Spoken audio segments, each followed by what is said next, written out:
যারা যারা চ্যানেলটাকে এখনও সাবস্ক্রাইব করোনি তারা প্লিজ চ্যানেলটা সাবস্ক্রাইব করে নিও।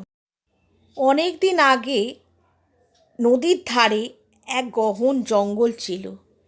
সেই জঙ্গলে বাস করত একটা হিংস্র সিংহ। সে খুবই ক্ষুধার্ত ছিল। জঙ্গলে খাবারের পরিমাণ কমে আসায় সে এই জঙ্গল থেকে আর একটা জঙ্গলে এসে হাঁটতে হাঁটতে উপস্থিত হলো। হাঁটতে হাঁটতে তার এমনি ক্লান্ত শরীর হয়ে গেছিল।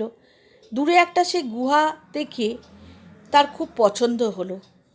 সে ভাবলো আশেপাশে তো কেউ নেই, গুহাটা তাহলে ফাঁকাই আছে।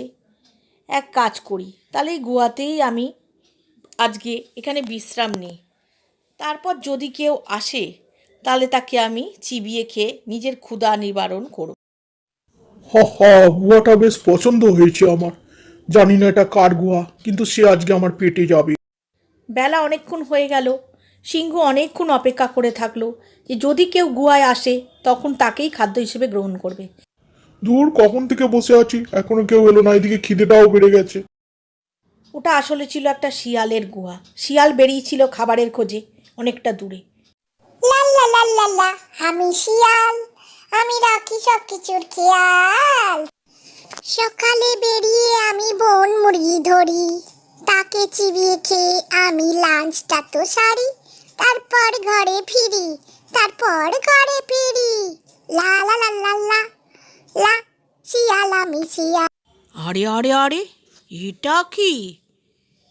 আমার গুহার ধারে কিরাম একটা পায়ের ছাপ। এটা কিসের? মনে হচ্ছে আমার গুহায় কেউ ঢুকেছে। এটা তো মনে হচ্ছে সিংহের পায়ের ছাপ। আরে, পায়ের ছাপটা তো ঢুকেছে, বেরোয়নি।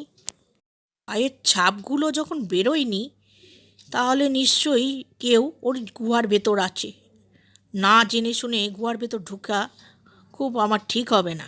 ওই তো, ওই তো, কার একটা গলা পাচ্ছি। আয় ভেতরে আয়, খাবো তোকে, আয়। কিন্তু না না, খুব নিঃশব্দ থাকতে হবে আমাকে, আওয়াজ করা যাবে না। না না, না জেনে শুনে গুহার ভেতর হুট করে ঢুকলে বিপদ হতে পারে। একটা বুদ্ধি করে জানতে হবে ভেতরে কেউ আছে কি না। বলি, ও বন্ধু গুহা, ও গুহা, তোমার আমার মধ্যে কথা হয়েছিল মনে নেই? আমি এসে তোমায় ডাকবো আর তুমিও আমায় ডাকবে। কি হলো, আমি তোমায় ডাকছি, তুমি সাড়া দিচ্ছ?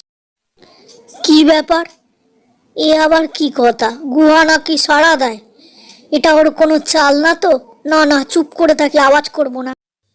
ও গুহা, তুমি কি রাগ করেছো? আমি কিন্তু তোমায় ডাকছি, তুমি সাড়া না দিলে কিন্তু আমি চলে যাব। এই চলে গেলাম বলছি, সাড়া দাও, নাহলে আমি চলে যাচ্ছি, আর আসবো না। এই মরেছে, এ আবার চলে যাব বলছে। আচ্ছা, গুহাটা কি সত্যিই কথা বলে? তাহলে এখন সাড়া দিচ্ছে না কেন? কি করি?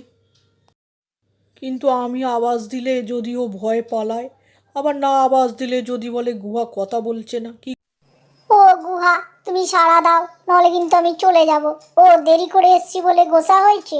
আচ্ছা, ক্ষমা চাইছি, এবার সাড়া দাও। তোমার আমার মধ্যে কথা হয়েছিল, আমি ডাকলে তুমি সাড়া দেবে।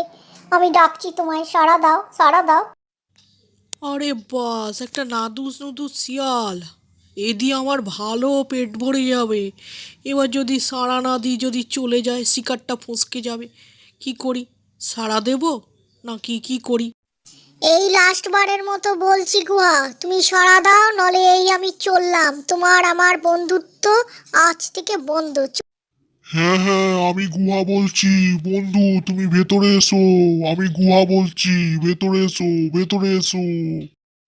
ওরে সর্বনাশ, এ তো সিংহের গলা। বাপরে বাপ, কেটে পড়ি এখান থেকে। হ্যাঁ হ্যাঁ। হ্যাঁ বন্ধু, যাচ্ছি যাচ্ছি, একটু অপেক্ষা করো, যাচ্ছি। ওহ, ভেতরে এলেই আজকে ওই নাদুস নুদুস শিয়ালটাকে পেট ভরে খাবো। তাড়াতাড়ি এসো। আসছি গুহা ভাই, আসছি, একটু অপেক্ষা করো, আসছি। এই এসে গেছি গুহা ভাই, এসে গেছি। এরপর চালাক শিয়ালটা এমন ছুট লাগালো যে জঙ্গলে ত্রিসীমানায় তাকে আর দেখা গেল না। সিংহটা যখন দেখলো শিয়ালটা পালিয়ে গেছে, তখন সে বুঝতে পারলো যে সাড়া দিয়ে সে ভুল করেছে আর নিজের আগে গজরাতে